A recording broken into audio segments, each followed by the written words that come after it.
No, Fantano was not trolling with his tweet. And again, it's completely fine for him to have this opinion. Like, again, Whole Lotta Red can still be a super influential, if not the most influential album of this generation or whatever, for upcoming artists, while also liking another album more than that. So just because Fantano likes Afterlife more than Whole Lotta Red does not take away from the Whole Lotta Red effect. You know what I'm saying? So anyway, he just dropped a new review.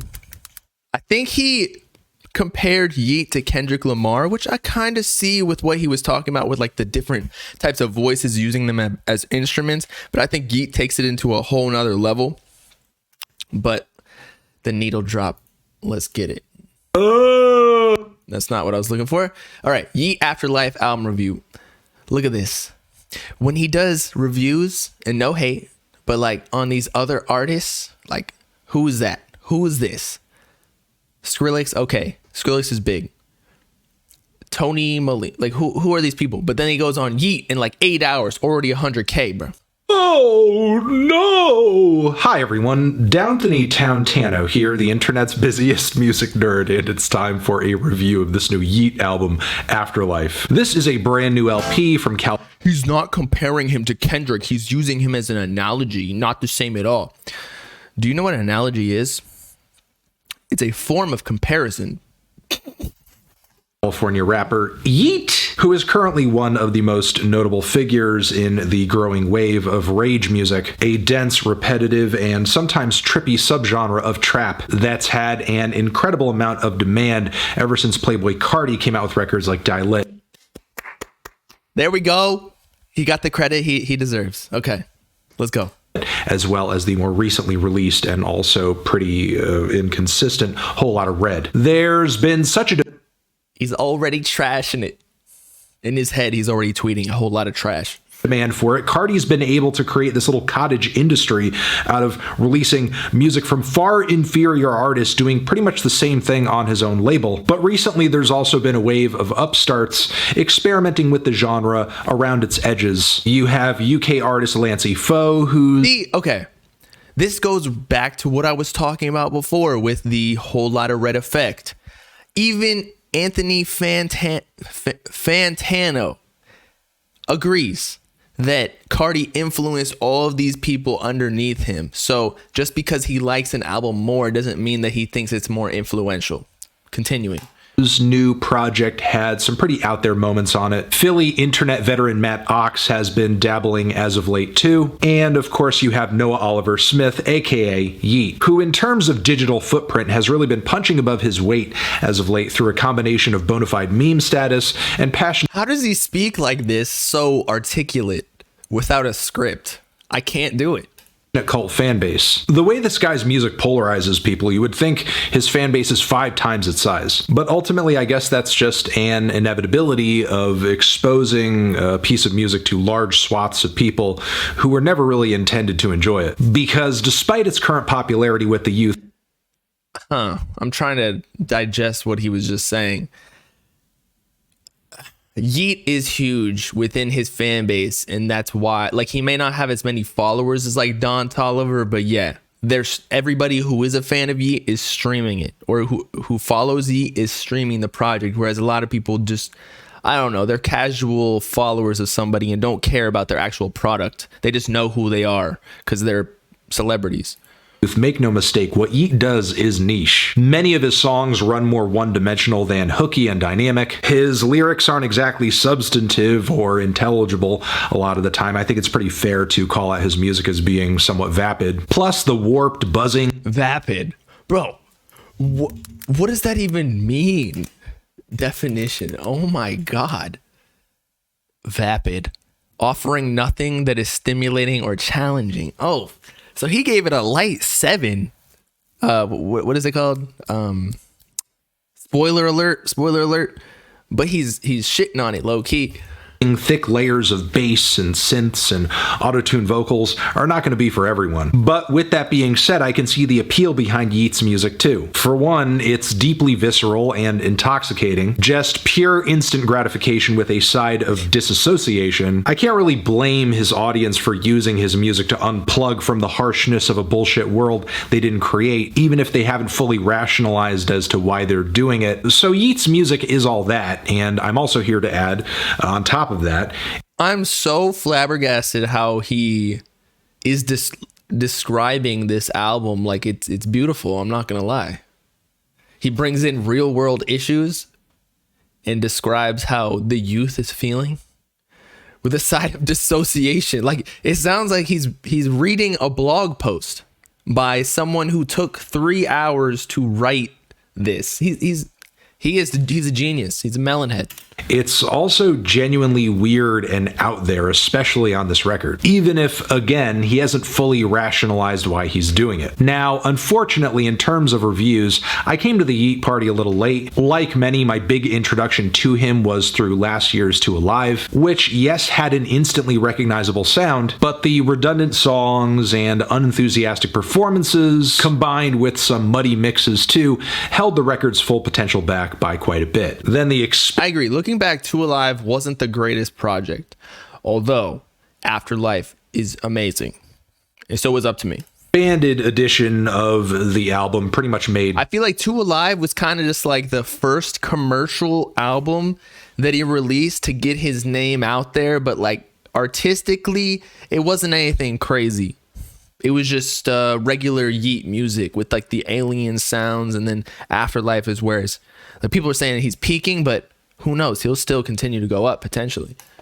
All of that worse. Then there was the even more recently released. But yeah, Too Alive had some bangers on there. Don't get me wrong. I just feel like there was some. You know what? Maybe I just haven't listened to it in a while. Life that just kind of felt like more leftovers from this blow up era in his catalog. So call me surprised when I went back to listen to an older project like Up to Me and found there to be a lot more clarity and youthful electricity on the performances with this record. As a result, I felt like I kind of youthful electricity. Missed something there, and for sure I did. But now on Afterlife, it feels like Yeat is finally coming into something else. A new phase where relatively I think he's outdoing himself. Now, the cycling, trippy, mind-numbing sounds of Too Alive are still in full. I think what it is Up to Me and Too Alive, he was still very much on his, like, it was still closer to a Whole Lot of Red, whereas Afterlife, he kind of found his own sound. He got locked in with Benny X and created his own sound so that nobody can say that he was Cardi's son anymore. And that's honestly what Cardi does as well. He did with Pierre and Filthy, and a lot of top-notch artists do that. They have to lock in with the producer while they create their album so that nobody else can steal the new sound. Effect here, but this time around it seems like there's a bit more method to the madness, even if Yeat is arriving to this point just intuitively, because still it's pretty clear he doesn't preconceive a lot of what he does on these tracks. In many ways, Yeat is kind of like the definition of uncalculated, which is kind of rare, especially for an artist who is at his level of visibility. Now, I will say this record's Achilles heel, a lot like with Too Alive, is that, yeah, it's bloated with 22 tracks and 68. I don't know if Yeat is uncalculated. I feel like of course, he probably punches in, like he's not sitting there writing the lyrics. He probably doesn't even know what he's saying half the time because it just doesn't make sense. But with all of the background noises and everything that he vocalizes in his music, like, I feel like he has to mean to do that on purpose. There's no way he's just randomly doing it and it sounds that good. 8 minutes of runtime. Given Yeat's love of simplicity and repetition, I have no earthly idea why some of these tracks are landing between 3 and 4 minutes in length. That was one of our critiques too. We were saying some of the songs were a little bit long. I mean, there are a few examples where it works out in his favor, like the opener, whose impeccably eerie atmosphere, pitch black bass, and creative ad-libs filling the background I could swim in forever. But much of the time, Yeat is... God damn. I could swim in forever. not bringing enough versatility and structure to properly develop a song over that course of time, be it on Mean Fiend, Shh, Better Off, or Rave Party, which sounds like anything but. But still, even with a handful of cuts going a bit too long, the vast majority of the tracks on this project I found to be pretty engaging and actually experimental for Yeat and this genre of music. Let me explain why first with the vocals. Yeat's range and inflection have actually expanded quite rapidly since his earlier releases, and some of the deliveries and performances he brings on this project are borderline insane. It's not just that sometimes he sounds like 3 different rappers in this rage style on a single beat, as he switches from a lower register to more of a strained melodic lead, and then further down the road something even more alien. No wonder there's so few features on this record, as Yeat plays his own hype man, his own guest singer, and his own guest rapper pretty effectively. True. Maybe the reason he doesn't get features is because he's got so many different voices that where would anyone really fit in? Or like what rapper would actually sound good on a Yeat song? Because there are artists who try to do the sound. I'm not going to say who, but like they're still underground. So, but y'all know who they are. They're pretty big, but it just doesn't work in my opinion. So who, like what bigger artists could do it at this point? When it was still Two Alive, it kind of still was a little bit more mainstream, but Afterlife was a very different sound. Like, I don't know. You can't just put a cookie cutter Gunna Future feature on there. It's not going to work. Effectively. Young Boy never Not Ken. Ken doesn't rap like Yeat. Ken got his own swag. Broke Again does pick up the pace on the second half of the second track here pretty effectively, but all the other appearances of artists on this record are actually alter egos attributed to Yeat, which he pretty much confirmed in an Instagram story, which also speaks to the versatility of this record too. There's the song Now featuring Le Geeky, which is a smooth, low-key, ultra-melodic track with a lot of synths layered into the beat, this chipmunked chorus effect on Yeat's singing voice. It sounds kind of drained. Overall, I would categorize the track as being overly long, but still I would say Thug and Gunna could be features, but they're locked up, or Gunna's not. But I don't think you're ever going to see a Gunna Yeat feat or collab ever again, or Gunna with any prominent rapper who isn't like supportive of snitches. Take note of the fact that this song has more of a melodic sense than I think most people would give Yeat credit for, which I think he also showcases on the track None Night Change, whose intro bars bring this driving sort of industrial dance beat to the table that sounds like something off of a Nine Inch Nails record. Eventually, Yeat ends up riffing over this very dark, bassy groove with... How does he do this? How does he describe things in such articulate ways? I was a math guy. I was in finance. I honestly got like B's and C's in English and writing. I can't do that. Melodic ad. I'm a numbers guy. Libs that feel like a subconscious nod to Kid Cudi. The fact that Yeat always seems to be in this state. Future Yeat would be crazy though. I would love that. Especially Future's huge too, so he's bigger than Gunna and Thug. So that would be a huge look, like one more step up before Drake. And I know Uzi's already Uzi's bigger than Future. Maybe not anymore. I don't know. But I'd say Uzi and Future are kind of next to each other, given that Future's last album did crazy numbers. But again, I told y'all, he had two Drake features. So what do you expect? But Uzi did it solo with Eternal Take. But I don't know if Uzi's the same size as he was when he dropped Eternal Take. But then again, he's got hits on Billboard right now. He's doing crazy numbers too. So state of volatility and radical change makes the experience of this album engaging, kind of edge of your seat. I'm always looking for what he's trying to do next, whether that be on the song Schmunk, where he can be heard aggressively shushing the beat as well as blowing raspberries on it. There's various tracks on this thing where he can be heard screeching like a bird of prey. I have no idea how he's doing this. Maybe I love that. He goes